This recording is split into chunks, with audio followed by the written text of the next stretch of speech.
Estoppel वाला example एक बार समझाना लेते हैं अभी।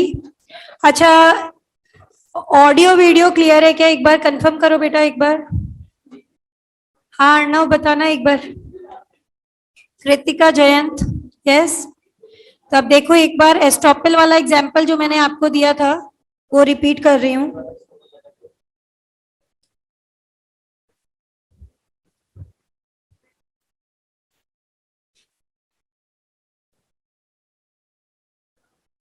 देखो मैंने एग्जाम्पल क्या लिया था वो देखो। ए जो है वो गया बी के पास। ए गया बी के पास और कहता है कि मुझे क्या चाहिए, एक सेकेंड हैंड कार चाहिए। बी ने उसको विश्वास दिलाया कि जैसी कार तू चाहता है किसके पास है, सी के पास, तू चाहे तो खरीद सकता है। एक्चुअली कार का ओनर कौन था? खुद बी था। ओहो, राइटिंग में प्रॉब्लम आ रही है।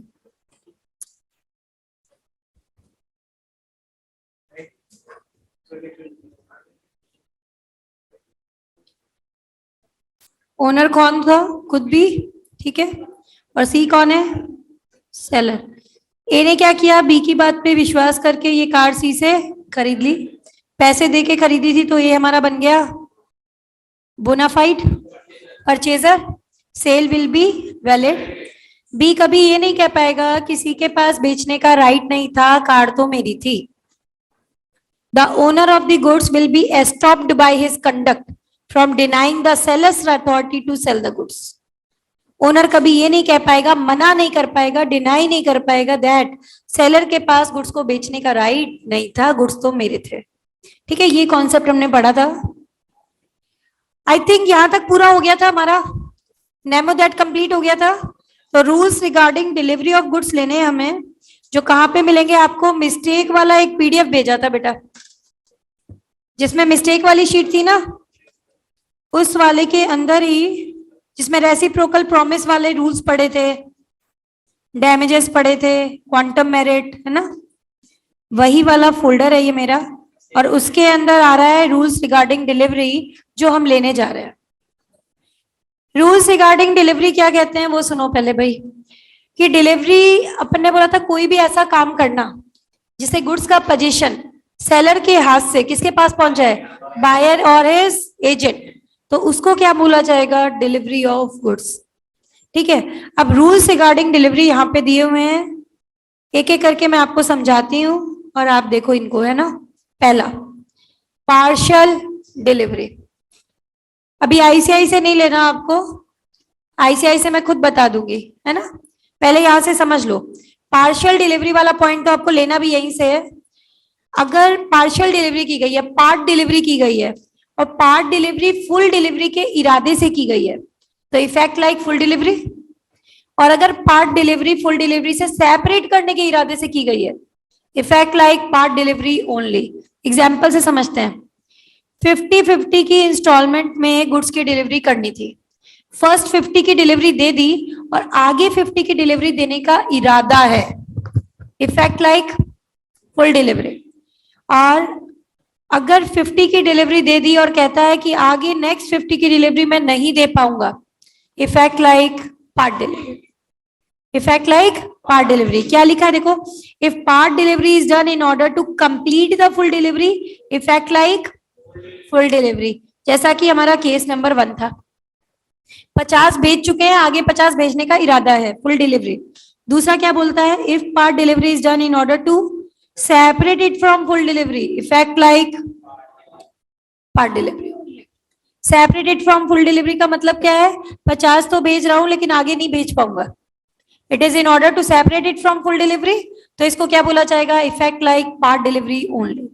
क्लियर है क्या, बताओ बेटा। तो ये हमने लिया यहाँ पे।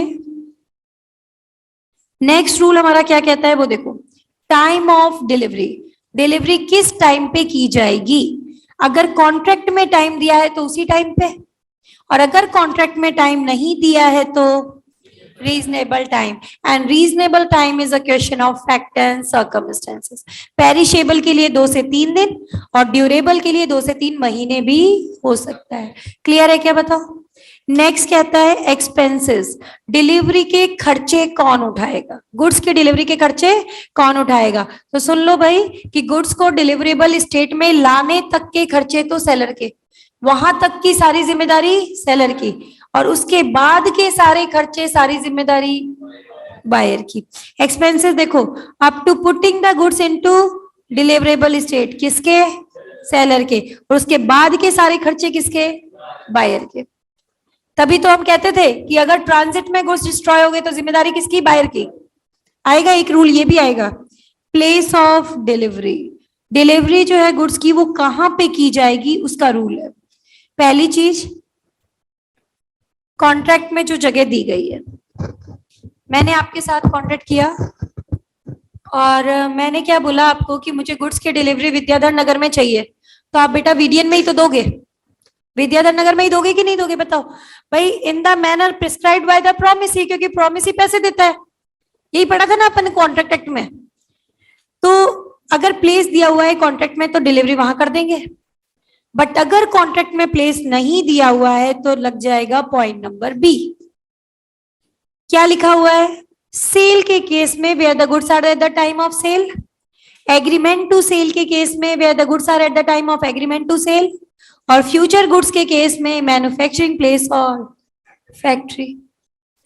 एग्जाम्पल से समझते हैं, दुकान पे गई सामान खरीदने के लिए, दुकानदार को रुपए दिए, उसने मुझे सामान दिया, सेल है कि नहीं है बताओ। Place of delivery shop where the goods are at the time of sale, clear है क्या बोलो। दूसरा, मैंने कहा 2 महीने बाद आपकी दुकान से इस रेट पे चीनी खरीदूंगी, एग्रीमेंट टू सेल, यहां पे भी प्लेस ऑफ डिलीवरी क्या है, shop, where the goods are at the time of agreement, clear है क्या बोलो। और तीसरा, फ्यूचर गुड्स जो कि भविष्य में बनेंगे, अभी तक बने ही नहीं है, तो मैन्युफैक्चरिंग प्लेस और फैक्ट्री, जैसे मैंने आपसे कहा कि आपके फार्म हाउस में नेक्स्ट सेशन में जितनी भी क्रॉप्स होंगी मैं खरीद लूंगी, place of delivery farm house, आपके फैक्ट्री में जितना भी टॉयज का प्रोडक्शन होगा मैं खरीद लूंगी, place of delivery factory, manufacturing place और फैक्ट्री, क्लियर है कि नहीं है बताओ मुझे। ये हमारा किसके लिए पढ़ा हमने, प्लेस ऑफ डिलीवरी, कॉन्ट्रैक्ट में दिया है तो वो ले लो, नहीं दिया है तो sale where the goods are at the time of sale, agreement to sale where the goods are at the time of agreement to sale, future goods manufacturing place और फैक्ट्री, क्लियर है। नेक्स्ट आया loss in transit, अगर goods हमारे रास्ते में destroy हो जाते हैं, ट्रांजिट का लॉस कौन उठाएगा, बायर। याद करो, गुड्स को डिलीवरेबल स्टेट में लाने तक की रिस्पॉन्सिबिलिटी सेलर की, आगे की सारी रिस्पॉन्सिबिलिटी सारे खर्चे बायर के, क्लियर है। नेक्स्ट देखो, buyer not bound to accept the goods in instalment, जब तक कि कॉन्ट्रैक्ट में बात ना हुई हो, unless until it is given in the contract itself.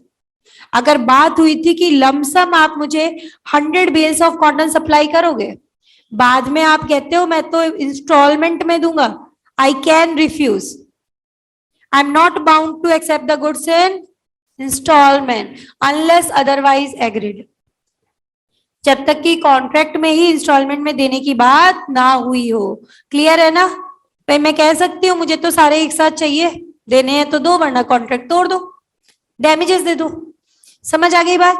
अब क्या ले रहे हैं, delivery in wrong quantity.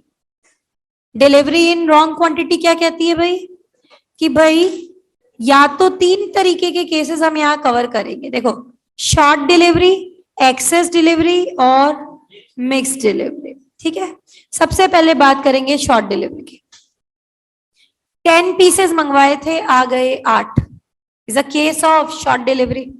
Buyer के पास क्या क्या ऑप्शन है, पहला ऑप्शन क्या है, he can reject all the goods, चाहिए तो 10 चाहिए वरना नहीं चाहिए, समझ आ रही है बात। मेरे दुकान पे तो 10 की लॉट में ही सामान बिकता है, देने तो 10 दो वरना मत दो, he can reject all the goods, पहला ऑप्शन। दूसरा कि भाई 8 रख लो, 2 की डिमांड कर दो, यानी कि accept the goods delivered and pay at the contract rate. Suppose करो कॉन्ट्रैक्ट में दी गई रेट 10 रुपए है, पहले कितने रुपए देने थे, 100, आप कितने दे दो, 80। समझ आ गई बात की नहीं आई बताओ, कि जो आए उनको एक्सेप्ट कर लो और कॉन्ट्रैक्ट रेट से पेमेंट कर दो। ये केस था हमारा शॉर्ट डिलीवरी का। अब क्या बात कर रहे हैं, एक्सेस डिलीवरी। इस बार 10 मंगाए थे और कितने आ गए, 12। अब क्या है भाई, 12 रखोगे तो 12 के पैसे भी तो देने पड़ेंगे। I can reject all the goods, कि मुझे चाहिए तो 10 ही चाहिए, मैं यहाँ पर सेपरेशन का काम नहीं करने वाला, चाहिए तो 10 चाहिए वरना नहीं चाहिए। I can reject all the goods. 10 की लॉट में ही सामान बिकता है, ये 2 तो मेरे जाएंगे स्क्रैप में, कोई मतलब ही नहीं है, और पैसे मुझे 12 के देने पड़ेंगे। I can reject all the goods. दूसरा, गुड्स ऐसे है मेरे बार बार काम आते हैं, कोई बात नहीं, 2 एक्स्ट्रा आ गए तो कोई बात नहीं, अगली बार कब मंगा लेंगे। I can accept all the goods and pay at the contract rate. देखो कॉन्ट्रैक्ट रेट कितनी, 10 रुपीज, पहले कितने देने थे, 100 रुपए, अब कितने दे दो, 120 दे दो। समझ आई बात की नहीं आई, बताओ बेटा। तीसरा क्या कहता है, accept the contract goods, reject the excess funds. जितने कॉन्ट्रैक्टेड थे, यानी कि तुमने कितने की बात की थी, 10 की ना, 10 तो रख लो और 2 क्या कर दो, रिटर्न कर दो। ये हो गया तुम्हारा ऑप्शन नंबर 3। समझ आई तीनों बातें कि नहीं आई, बताओ। तो ये सिंपल से केसेस है। नेक्स्ट क्या बोल रहा है, मिक्स डिलीवरी। मिक्स डिलीवरी में क्या होगा भाई, मिक्स को हिंदी में बोलते हैं मिलावट, और मिलावट कभी अच्छी नहीं होती, तो एक्सेप्ट ऑल का ऑप्शन तो यहां नहीं आएगा। मिक्स्ड को हिंदी में क्या दे रखा है, मिलावटी माल की सुपुर्दगी, मतलब मिक्स्ड गुड्स का मतलब क्या है, मिलावट आ गई किसी और चीज की, और मिलावट कभी अच्छी नहीं मानी जाती, तो मतलब क्या है, यहाँ एक्सेप्ट ऑल का ऑप्शन तो नहीं आएगा, हम रखेंगे नहीं उस चीज को, है ना। क्या करेंगे, पहली चीज रिजेक्ट ऑल द गुड्स। अगर हमारे गुड्स ऐसे हैं जिन्हें हम सेपरेट ही नहीं कर सकते, वीट में राइस मिक्स कर दिए, कोई पागल ही सेपरेट कर सकता है, रिजेक्ट ही करोगे ना, गुड्स का नेचर ही ऐसा है ना, ऑप्शन ही नहीं आपके पास। दूसरा, पेंसिल के साथ रबड़ मिक्स करके आ गए तो क्या पता, सोच लूं एक बार कि सेपरेट कर दूं, क्या दिक्कत है, ठीक है। Accept the contracted, reject the mix. समझ आ गई बात। तो ये 2 ऑप्शन है हमारे पास। अब क्या आ रहा है, goods are in position of third party. Goods किसके पास, थर्ड पार्टी के पास, और ये थर्ड पार्टी कौन, हमारा एजेंट। अब आप याद करो, टाइप ऑफ डिलीवरी में कॉन्स्ट्रक्टिव डिलीवरी, ये थर्ड पार्टी एजेंट वाली बात कर रहे हैं अपन। जब गुड्स एजेंट के पास होते थे तो डिलीवरी कैसी, कॉन्स्ट्रक्टिव डिलीवरी। डिलीवरी तभी इफेक्टिव मानी जाएगी जब एजेंट एक्नॉलेज करेगा बायर को, आई am holding the goods on your behalf. क्या लिखा है देखो, अगर गुड्स है किसके पोजीशन में, थर्ड पार्टी एजेंट के पास है, constructive delivery, delivery will be effective and the agent will acknowledge the buyer, I am holding the goods on your behalf. यही था ना कॉन्स्ट्रक्टिव डिलीवरी में। आगे क्या था, कौन कह सकता है कि गुड्स की डिलीवरी दो, who can demand the delivery of goods, buyer. Rule of delivery कहता है कि who can demand the delivery of goods, buyer. Delivery to carrier, deem delivery to buyer, delivery to carrier, deem delivery to buyer. ये तुम्हें वहां भी बताया था unit 3 में, याद आ रहा है। गुड्स कैरियर वाले को दे दिए, वो क्या बोलेंगे, बायर को मिल गए। क्यों, क्योंकि ट्रांजिट का लॉस तो बायर उठा रहा है ना, ट्रांजिट का लॉस किसका है, बायर का। तो मतलब क्या है, हमने तो गुड्स दे दिए कैरियर वाले को, हमारा काम खत्म।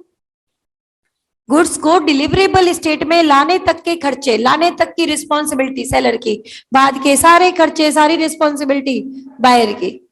कॉन्ट्रैक्ट के थ्रू आप चेंज कर सकते हो, जनरल रूल ये कहता है, ठीक है। आगे क्या बोला, time for tender of delivery, usual hours of business. आपको बोला 10 मार्च को गुड्स की डिलीवरी देनी है, तो 10 मार्च को भी कब दोगे, normal working hour 10 to 6, 10 to 5 जो भी है, रात के 2 बजे फैक्ट्री का गेट खटखटा के बोलोगे कि ऑर्डर आ गया ले लो, तो बंदे की नींद डिस्टर्ब होती है, क्या बोलेगा, वापस ले जा, कल लेके आना। समझ आ रही है बात की नहीं आ रही, बताओ। तो should be done during usual hours of business. I hope सारे समझ में आ गए। इसमें एक पॉइंट एक्स्ट्रा आएगा, उसके अंदर ये लिख के आएगा कि भाई अगर गुड्स ऐसे हैं जो बायर ने पहले एग्जामिन नहीं किए, ऑर्डर सिर्फ फोन पे प्लेस कर दिया, बाय डिस्क्रिप्शन गुड्स खरीद रहा है, he should be given a chance for inspecting the goods, he should be given a chance for inspecting the goods. तो छोटे छोटे 1-2 नोट्स और आ सकते हैं, बाकी मेजॉरिटी हमने यहाँ पे कवर कर ली है। तो अब एक बार आईसीआई ओपन करेंगे,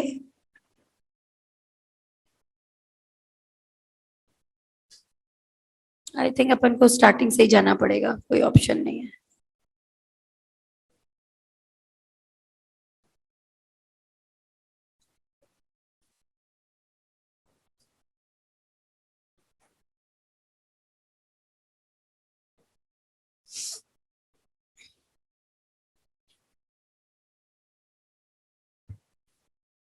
रूल्स रिगार्डिंग डिलीवरी अभी तक तो पूछे नहीं गए हैं।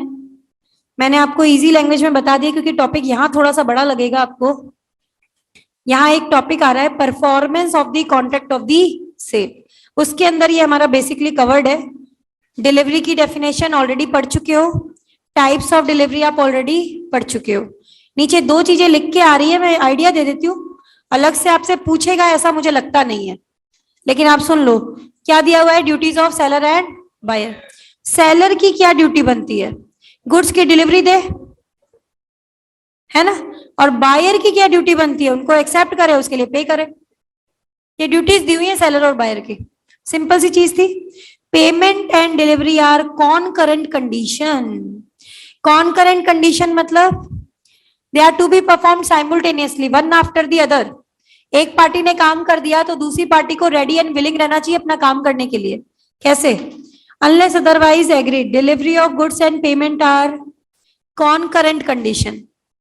That is to say seller जो मतलब क्या कहना चाहेंगे इसमें, दोनों ही पार्टीज को अपना अपना काम करने के लिए रेडी और विलिंग होना चाहिए, तैयार होना चाहिए और इच्छुक होना चाहिए। यहां हम ये काम करेंगे। Seller should be ready and willing to give position to the buyer, buyer should be ready and willing to pay for the price. दोनों ही पार्टीज को अपना अपना काम करने के लिए रेडी और विलिंग होना चाहिए, यही मतलब है कॉन्करेंट का। Both the parties should be ready and willing to perform their respective promises. ये सीपीटी में बहुत पूछा जाता था क्योंकि वो ऑब्जेक्टिव होता था ना पैटर्न, उसमें पूछा जाता था कि पेमेंट एंड डिलीवरी आर, चार ऑप्शन होते थे, आंसर लगता था कॉनकरेंट कंडीशन। तो आप याद रख लेना कॉनकरेंट का मतलब क्या होता है, both the parties should be ready and willing to perform their promises. Simple सी बात ये है। अब आ गए रूल्स रिगार्डिंग डिलीवरी। सबसे पहले मैं क्या बताया कि डिलीवरी होता क्या है, आपको याद आ रहा है? ऐसा कोई भी काम करना which has effect of putting the goods in position of buyer और the person authorized that is his agent. ऐसा कोई भी काम करना जिससे गुड्स का पोजीशन बायर या उसके एजेंट के पास आ जाए is known as delivery of goods. Clear है बेटा? नेक्स्ट देखो, इफेक्ट ऑफ पार्ट डिलीवरी किससे ले लेना? पीडीएफ से ले लेना। अगर पार्ट डिलीवरी फुल डिलीवरी के इरादे से की गई है, इफेक्ट लाइक फुल डिलीवरी, और अगर वो सेपरेट करने के इरादे से की गई है, then it does not have the effect of the full delivery, it will be considered as part delivery. ठीक है, वहां लैंग्वेज इजी है। कौन कहेगा कि गुड्स की डिलीवरी दो? सेलर को गुड्स की डिलीवरी देने की तब तक जरूरत नहीं है जब तक कि बायर अप्लाई ना करे। Buyer will demand for delivery of goods. Rule था ना, who will demand for delivery of goods? Buyer, उसकी ड्यूटी बनती है। आगे देखो, प्लेस ऑफ डिलीवरी बहुत अच्छे से करा दिया तुम्हें। सबसे पहले बोला कि भाई कॉन्ट्रैक्ट में लिखा है वो ले लो प्लेस, ठीक है। अगर कॉन्ट्रैक्ट में नहीं लिखा है तो goods sold are to be delivered at the place where there are at the time of sale. Goods agreed to be sold, agreement to sell आ गया ना, are delivered at the time where are the time of agreement to sell. Goods not in existence मतलब future goods, कब कहां पे? Manufacturing place और factory. I hope clear है, इससे क्लियर नहीं समझा सकती मैं। समझ आई चीज की नहीं आई बताओ बेटा? तो तीनों ही को कवर कर लिया, सेल का केस, एग्रीमेंट टू सेल का केस और फ्यूचर गुड्स। अपन ने साफ साफ पीडीएफ में लिखा है इजी लैंग्वेज में। टाइम ऑफ डिलीवरी, कॉन्ट्रैक्ट में दिया गया टाइम, अगर कॉन्ट्रैक्ट में टाइम नहीं दिया है रीजनेबल टाइम, यही पढ़ा था।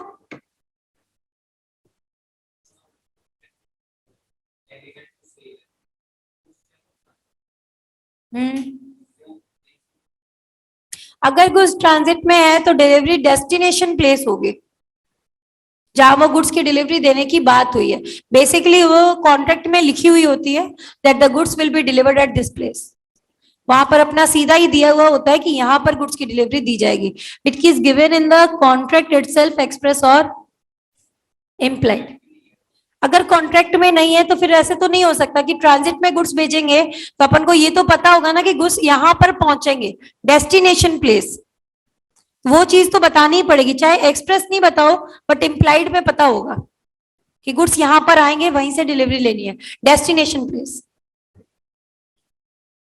आगे क्या है देखो इसमें बेटा, next goods in position of third party, जिसे हमने कहा था क्या है भाई, ये थर्ड पार्टी एजेंट है। और किसकी बात चलेगी, कंस्ट्रक्टेड डिलीवरी की।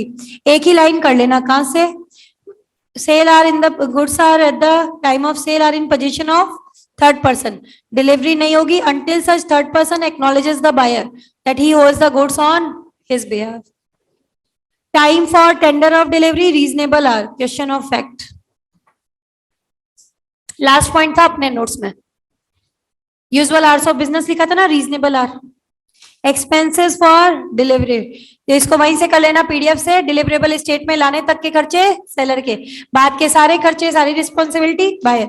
डिलीवरी इन रॉन्ग क्वांटिटी, ये भी चाहो तो वहां से ले सकते हो, बता देती हूँ, लेकिन यहाँ से पहले वाले के सबसेक्शन में बात चलेगी short delivery, less than the contracted to sale, क्या कर सकता है, पूरे रिजेक्ट कर दो। और दूसरा accept and pay at the contract rate. दूसरा किसकी बात करेगा, एक्सेस डिलीवरी, ये थी आपकी शॉर्ट डिलीवरी। फिर आएगी एक्सेस डिलीवरी, एक्सेस डिलीवरी में लार्जर देन कॉन्ट्रैक्टेड आ गए। अब क्या करें, एक्सेप्ट ऑल द गुड्स पहला, reject accept the goods included in contract, reject the rest पहला। दूसरा ही में रिजेक्ट द होल। और तीसरा accept the whole and pay at the contract rate. ठीक है ना, कॉन्ट्रैक्ट रेट जो दी हुई है उसके अकॉर्डिंग पेमेंट कर दो। अब आएगी बात मिक्स डिलीवरी की। मिक्स डिलीवरी में क्या होता है भाई, कि जो आपने मंगाए थे गुड्स उनके साथ दूसरी तरीके के गुड्स मिक्स होके आ गए, तो अब क्या है, आपके पास ऑप्शन है कि जो मंगवाए थे वो रख लो और बाकी रिजेक्ट कर दो, या पूरे के पूरे रिजेक्ट कर दो। दो ऑप्शन थे ना, buyer got two options.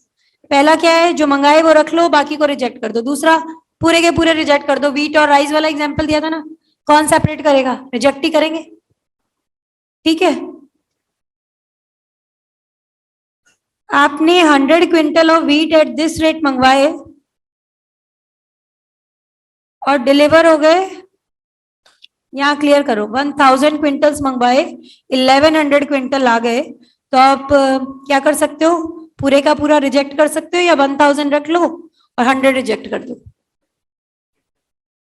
Quintals कितने केजी होते हैं एक क्विंटल में, 100। ठीक है, और एक टन में 1000। वो क्वेश्चन आया था, याद रखना, टन था, टन आया था ना एक क्वेश्चन, यूनिट 5 में किया था कॉन्ट्रैक्ट की, तो उसमें हमने बताया था कि 1 ton is equal to 1000 kg, है ना। 1,30,000 डैमेजेस कैलकुलेट, रामानाथन रामास्वामी उड़द दाल वाला क्वेश्चन था। अच्छा, इंस्टॉलमेंट डिलीवरी की बात कर रहे हैं। Buyer is not bound to accept the delivery in instalment, वो मना कर सकता है अनलेस अदरवाइज एग्रीड। मतलब कॉन्ट्रैक्ट में ही लिखा है कि इंस्टॉलमेंट में डिलीवरी होगी तो कोई बात ही नहीं है, नहीं लिखा है तो भाई मना कर सकता है। Delivery to carrier, deem delivery to buyer. Deterioration during transit मतलब डिस्ट्रक्शन, गुड्स डिस्ट्रॉय हो गए बेटा, वो भी कब, रास्ते में। लाइबिलिटी फॉर डिटोरेशन कौन उठाएगा, बायर। एक एग्जांपल दिया, इसकी रीडिंग लगा लो। वेसल का मतलब होता है बेटा जहाज, शिप। Vessel means ship.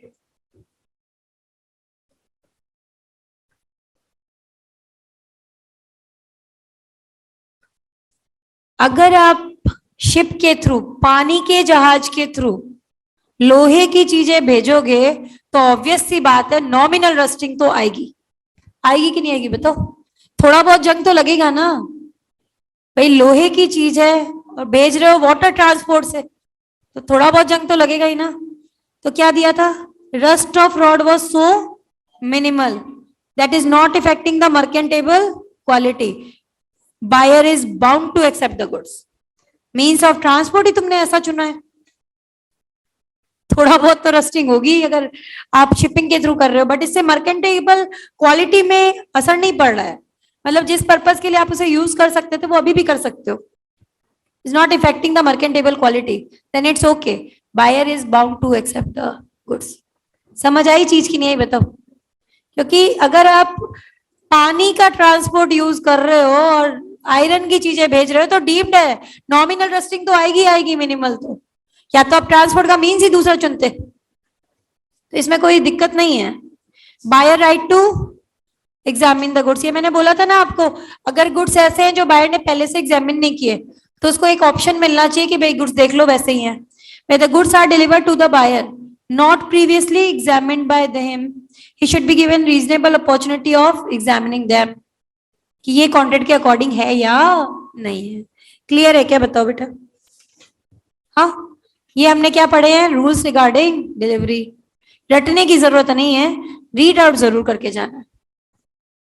एक बार ये क्वेश्चन आपके एग्जाम में नहीं, आईसीआई की बैक साइड में जो क्वेश्चन थे ना उसमें दिया हुआ था. 2 अटेम्प्ट पहले हटाया है,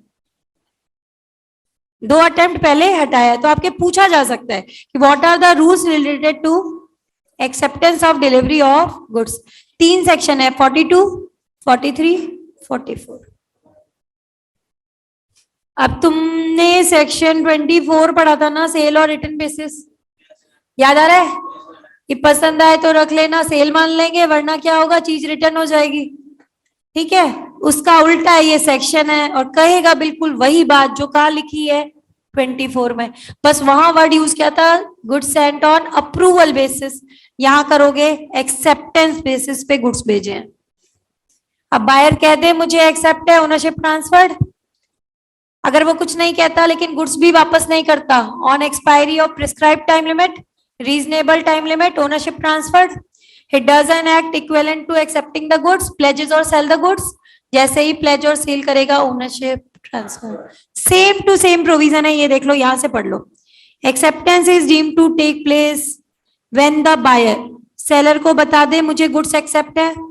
दूसरा, ऐसा कोई काम करे which is inconsistent with the right of seller, यानी कि गुड्स को आगे किसी और के पास प्लेज पे रख दिया, सेल कर दिया. याद आ रहा है? गुड्स को वापस नहीं करता on expiry of reasonable time without intimating the seller that he has rejected the goods. याद आ रहा है? टाइम लिमिट रिजेक्ट मतलब गुड्स को अपने पास रखता है, वापस नहीं करता, वो वाला पॉइंट है. On expiry of prescribe time limit और रीजनेबल टाइम लिमिट मानते थे ना कि ओनरशिप ट्रांसफर्ड. बस सेक्शन 24 ही है, ये उल्टा कर दिया, इसका 42 बना दिया और यहाँ क्या वर्ड आ जाएगा? Acceptance of delivery of goods. अलग से याद करने की जरूरत नहीं है, याद रहेगी चीज. आ जाए तो प्रोविजन सेम है. इसके बाद क्या आया बेटा? छोटे छोटे 2 सेक्शन जुड़े हुए हैं इसके साथ. एक तो आ रहा है 43, buyer not bound to return the rejected goods. अब मुझे एक चीज का आंसर करो. आपने ऑनलाइन कोई चीज मंगाई, आपको पसंद नहीं आई या उसमें कुछ डिफॉल्ट है, अब आपको वापस करना है. अब आप वापस करने आते हो या आप फोन करते हो कि हम रिजेक्ट कर रहे हैं और सेलर का बंदा आके कलेक्ट करता है?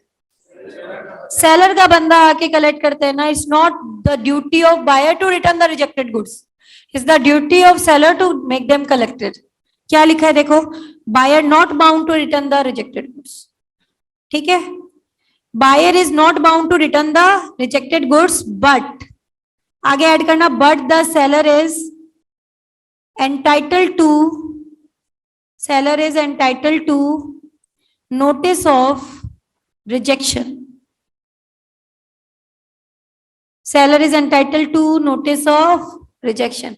सेलर को पता तो चलना चाहिए ना कि आपने गुड्स को रिजेक्ट किया है, तभी तो उसका बंदा आएगा, तभी तो वो कलेक्ट करेगा. Seller is entitled to notice of rejection. क्या लिखा है देखो? Unless otherwise agreed, where the goods are delivered to buyer, he refuses to accept them, having the right to do so. मतलब गुड्स में कुछ डिफेक्ट है, आप उसे वापस कर रहे हो, राइटफुल तरीके से वापस कर रहे हो. He is not bound to return them to the seller. उसे वापस नहीं करना सेलर को. It is sufficient कि अगर वो सेलर को क्या कर दे, नोटिस दे दे कि that I am rejecting the goods. Intimate कर दे, नोटिस दे दे. आप तो ये लाइन कर लो, बहुत है. Buyer is not bound to return the rejected goods, but the seller is entitled to notice of rejection. उसका अधिकार बनता है कि उसे नोटिस ऑफ रिजेक्शन मिलना चाहिए. ठीक है, आगे आया सेक्शन नंबर 44 लास्ट है इसका चैप्टर का। Liability of buyer for neglecting और refusing the delivery of goods. Buyer की क्या लाइबिलिटी है फॉर निग्लेक्टिंग और refusing to deliver the goods. क्या चीज दी हुई है देखो, सेलर ने गुड्स भेजे बायर के पास by means of carrier. Seller जो है हमारा गुड्स भेज रहा है किसको, बायर को, by means of carrier, transport वाले के थ्रू भेज रहा है। ठीक है, अब ये ट्रांसपोर्ट वाला गुड्स लेकर के आया किसके पास, बायर के पास। बायर ने इनको गुड्स को क्या कर दिया, रिजेक्ट। अब ये कैरियर वाला वापस गुड्स लेके जाएगा किसके पास, सेलर के पास। अब सेलर जो है वो बायर पे केस फाइल करेगा, क्या, give me damages due to non acceptance of goods. सही है कि नहीं है बताओ, कि तुमने गुड्स को एक्सेप्ट नहीं किया उसकी वजह से मुझे ये नुकसान हुआ, उसकी भरपाई करो। Plus give me charges for care and custody. Goods return होके आए, मेरे तो गोडाउन में जगह घेरेंगे। गुड्स रिटर्न होके आए, मेरे तो कैरियर वाले के डबल खर्चे लग गए कि नहीं लगे। पैसे तो वो सेलर से ही मांगेगा जब वो रिजेक्ट कर दिया उसने तो गुड्स को।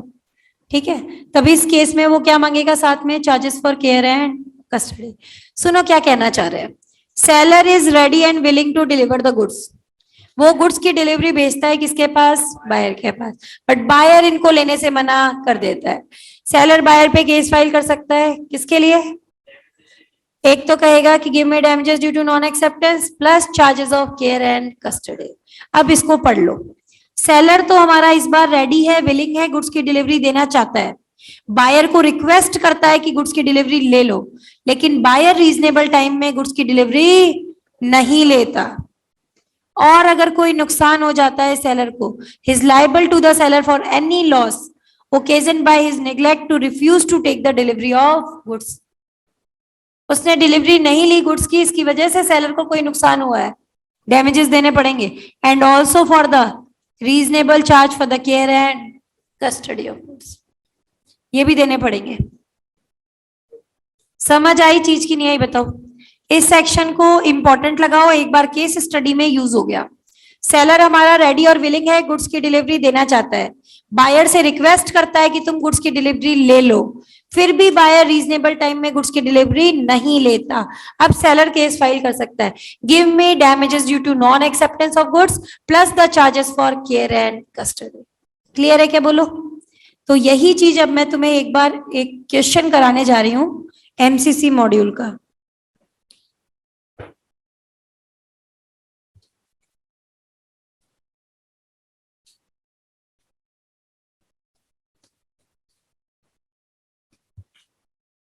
एक मिस्टर एच करके क्वेश्चन आ रहा होगा, जिसके पास है एक बार देखना, मुझे बताना अगर आपको नंबर पता चल रहा हो तो। मिस्टर एच करके कुछ, ये जी और एच वाला ये है क्वेश्चन नंबर 7। देखो बेटा एक बार, ये एक बार एग्जाम में आया हुआ क्वेश्चन है। क्वेश्चन के दो पार्ट है, एक पार्ट तो आप अभी कर सकते हो, इस यूनिट का है, और एक पार्ट यूनिट नंबर 4 का है। तो आधा क्वेश्चन ही हमारा सॉल्व होगा। यहाँ पे क्या दिया हुआ ये देखो, मिस्टर जी ने गुड्स बेचे किसको, मिस्टर एच को, ठीक है, for a certain price by the issue of invoice. Payment जो है वो अभी बकाया था, गुड्स की पैकिंग हो गई, गोडाउन में रखे हुए हैं किसके, मिस्टर जी के, सेलर के गोडाउन में रखे हैं। गुड्स को इंस्पेक्ट किया बायर के एजेंट ने और देखा कि गुड्स बिल्कुल सही हैं और ड्यूज का पेमेंट कर दिया गया, पैसे पे कर दिए, बायर ने पैसे पे कर दिए। पैसे पे करने के तुरंत बाद मिस्टर जी जो सेलर हैं वो मिस्टर एस से कहते हैं कि आप ये गुड्स यहाँ गोडाउन से ले लीजिए। क्यों, क्योंकि मुझे गुड्स स्टोर करने के लिए जगह चाहिए। जब तक पैसे नहीं मिले थे तब तक तो शांत था, अब पैसे मिल गए तो उसको क्या है, गुड्स और स्टोर करने हैं। तो बोले कि भाई मैं आगे काम तो करूंगा ना, आपके जगह घेर रहे हैं मेरे गुड्स, तो आप क्या करो, इनको ले जाओ। यहाँ पर सेलर रेडी और विलिंग है, मिस्टर जी रेडी और विलिंग है, गुड्स की डिलीवरी देना चाहते हैं, वो रिक्वेस्ट कर रहे हैं बायर से कि डिलीवरी ले लो। ठीक है, अब सुनो, after 1 day since mister H did not take the delivery of goods, अब वो कोई जवाब ही नहीं दे रहा, गुड्स की डिलीवरी नहीं ले रहा, ये आनाकानी कर रहा है। अब मिस्टर जी ने क्या किया, गोडाउन से सामान निकाल करके कहाँ रख दिया? ओपन स्पेस में।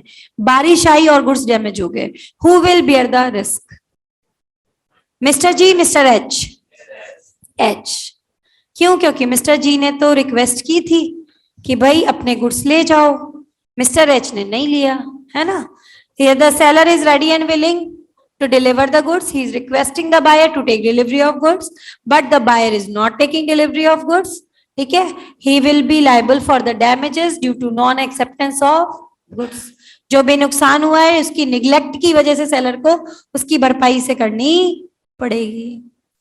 अगर इसमें नेक्स्ट पार्ट भी दिया है कि आपका आंसर क्या होगा अगर इन केस ड्यूज का पेमेंट नहीं हुआ होता, पेंडिंग होता, तो वहां पर ये बन जाता हमारा अनपेड सेलर, यूनिट नंबर 4 में कवर हो जाता। ठीक है, फर्स्ट पार्ट का आंसर पढ़ा देती हूँ आपको। फर्स्ट पार्ट में प्रोविजन वही आ रहा है सेक्शन 44 कि भाई सेलर तो रेडी और विलिंग है, डिलीवरी देना चाहता है, बायर को रिक्वेस्ट करता है कि डिलीवरी ले लो, ठीक है, वो लेता नहीं है तो he is liable to the seller for loss जो भी हुआ है उसको ड्यू टू निग्लेक्ट और refusal to take the delivery और reasonable charges for care and custody.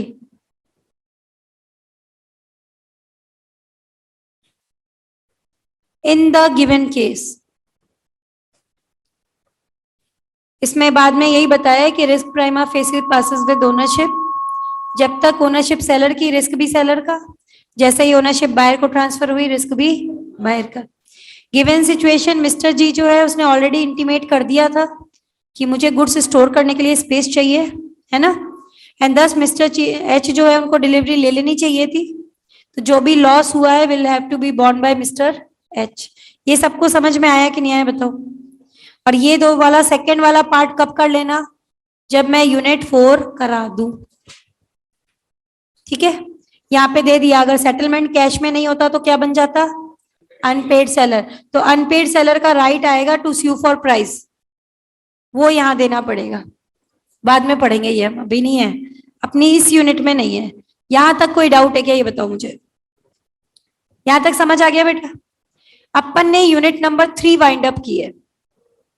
Unit 3 के क्वेश्चंस देखो एक बार,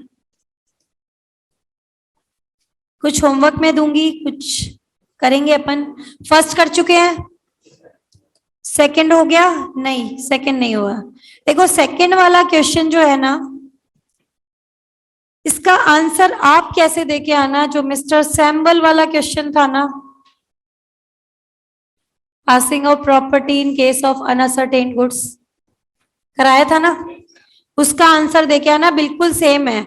x agree to purchase 310 out of large stock, अपने आदमी को भेजता है, 150 टन जो वीट थी उसको क्या किया गया? बोरों में पैक कर दिया गया, उसके बाद में फायर में पूरा स्टॉक डिस्ट्रॉय हो गया, who will bear the risk? इसी तरीके का क्वेश्चन था ना। आईसीआई ने क्वेश्चन 2 जगह दिया, आंसर अलग अलग, यहाँ पे कवर कर रहा है स्पेसिफिक गुड्स में और वहां कवर किया अनअसर्टेन, है ना? तो आप अनअसर्टेन में डालना, जब आज लार्ज स्टॉक से गुड्स को सेपरेट करके अलग करवाते हो तो वो क्या बनते हैं तुम्हारे? असर्टेन। ठीक है, तो आप एक ही आंसर करो, वही वाला, 2 जगह अलग अलग मत करो। एक ही क्वेश्चन के 2 आंसर नहीं करेंगे अपन, अपन क्या करेंगे? एक ही पार्ट करेंगे। क्वेश्चन नंबर बताओ कौन सा था? सैम्बल वाला लिख लो यहां पर, वही क्वेश्चन कर लेना।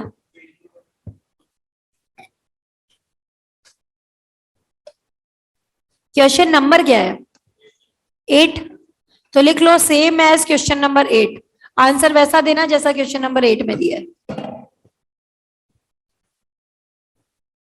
ठीक है ना? अब 2 अलग अलग आंसर होंगे तो कंफ्यूजन ही आएगा माइंड में और कोई मतलब नहीं है। ये करवा दिया था शायद, करवाया था ना कि भाई जो आगे बेच दी वो तो एक्सेप्ट कर ली ना, let the buyer be aware, कर चुके हैं अपन।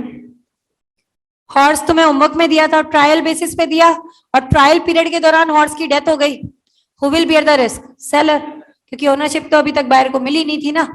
ये होमवर्क में दिया था सेल और रिटर्न बेसिस का कल,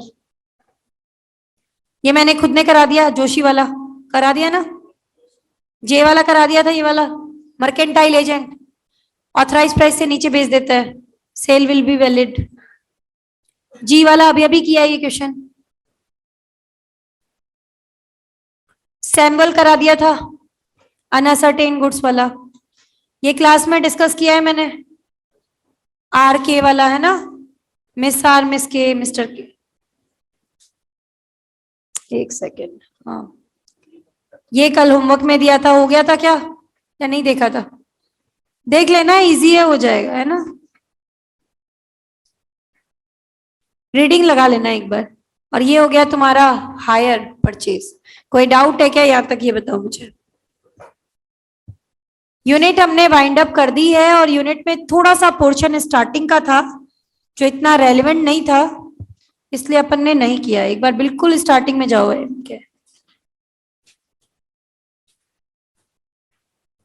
passing of property 2.35 page number.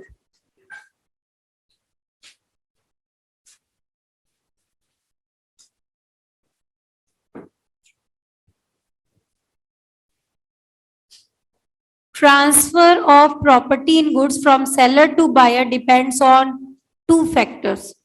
पहली चीज, आइडेंटिफिकेशन ऑफ गुड्स। मतलब आप पहले तो ये पता लगाओ कि गुड्स किस तरीके के हैं। स्पेसिफिक गुड्स हैं तो उनकी अपन ने ओनरशिप कब ट्रांसफर होती है वो देखा। असर्टेन्ड है तो कब होती है, अनअसर्टेन्ड है तो कब होती है ना। तो आइडेंटिफिकेशन ऑफ गुड्स क्या कहता है, section 18 provide where there is a contract for the sale of unascertained goods, ownership तब तक ट्रांसफर नहीं होगी जब तक कि गुड्स असर्टेन ना हो जाए। तो पहले तो गुड्स को आइडेंटिफाई करो। दूसरा, इंटेंशन ऑफ पार्टीज, कि पार्टीज का इरादा क्या था। प्रॉपर्टी कब ट्रांसफर होगी, जब पार्टीज की इच्छा होगी, कॉन्ट्रैक्ट में लिखा है उसके according, where the parties intend to transfer it। अब इंटेंशन ऑफ पार्टीज तीन तरीके से पता चल सकता है, या तो उन्होंने कॉन्ट्रैक्ट में ही लिखवा दिया, या फिर by the conduct of parties, या फिर बाय द सर्कमस्टेंसेस। ये इन्होंने दिया था स्टार्टिंग में, थोड़ा सा पोर्शन दिया हुआ था जो हमने नहीं लिया था, और हमने डायरेक्टली क्या किया था, रूल्स स्टार्ट कर दिए थे। तुम्हारा एक क्वेश्चन बेटा यूनिट नंबर 1 में, मैं नई यूनिट नहीं स्टार्ट करा रही, लेकिन जो यूनिट नंबर 1 थी ना, उसमें एक क्वेश्चन था तुम्हारा जो मेन एग्जाम में आया, और उस समय अपनी मॉड्यूल ओपन नहीं हो रही थी, आप याद करो, तो अपन कर नहीं पाए थे।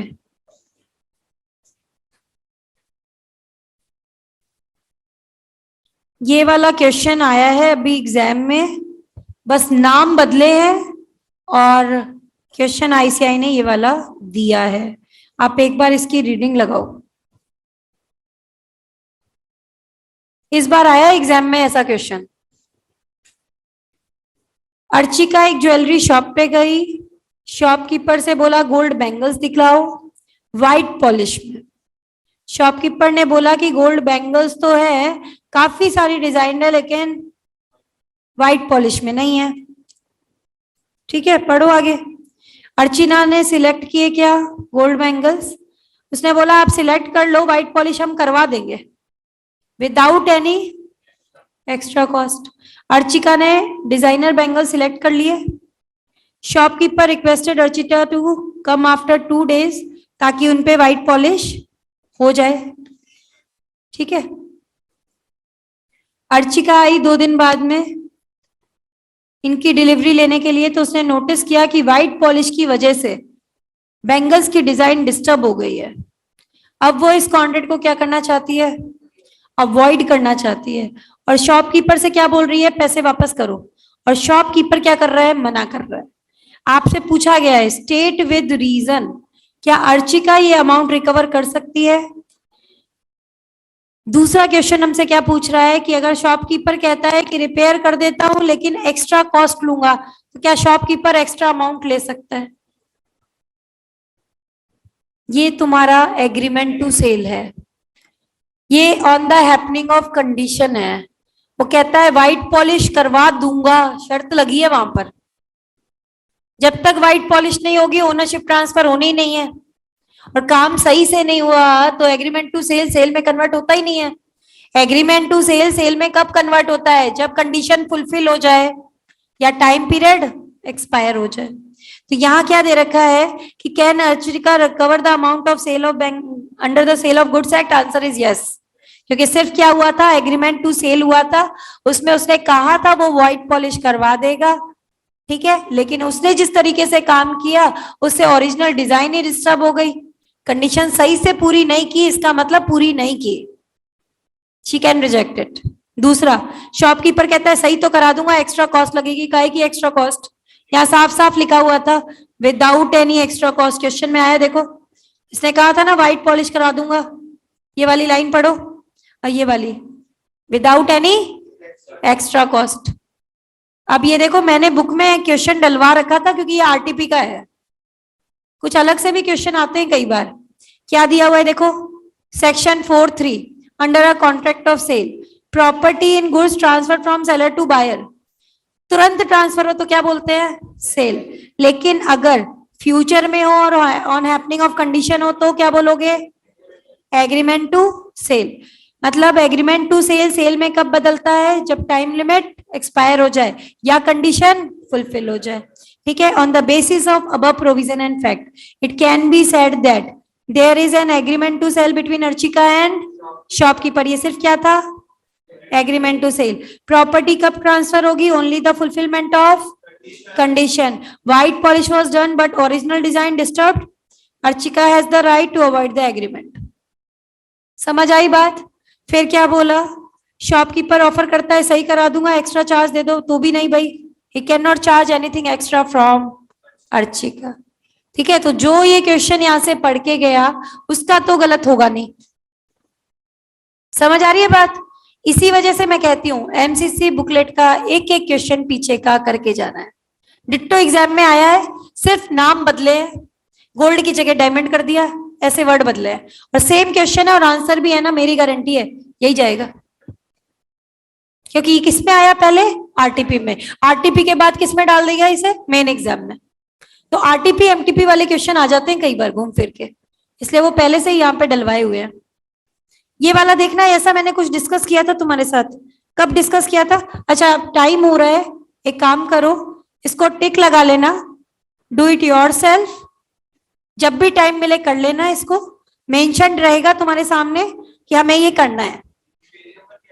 पेज नंबर बताओ बेटा, एक मिनट रुक, 108।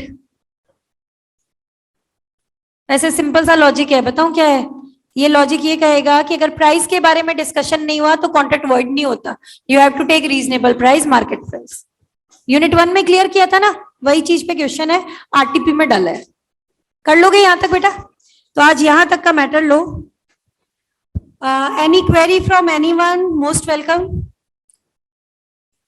हाँ भाई, शुभम, प्रतीक, अर्णव, चंद्र प्रकाश, ज्योति, एनीवन?